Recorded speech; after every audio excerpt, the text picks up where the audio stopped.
In today's video, I will show you how to add custom font or my font to Pixellab app. First, download any font from a website or video description. Here I will download font from website. Search for any font by name. Here I will search for Faken font. Click on the website. Now search for download option to download the font. Click on download and download the font. Your font is downloaded. Now open WinRAR application. Search for download folder and open it.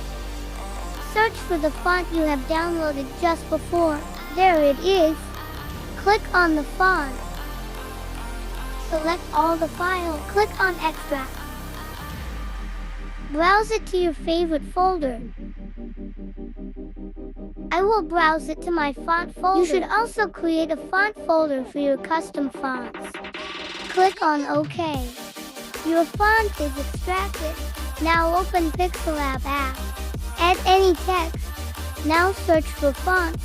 Tap on fonts. These are Pixellab owned fonts. Click on my font. You can see Faken font is not added yet. Click here to add our downloaded font. Go to the browsing folder where font was extracted.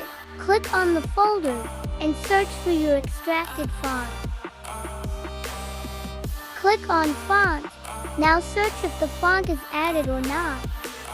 Congratulations, your custom font is added to Pixellab. Thanks for watching and don't forget to like and subscribe.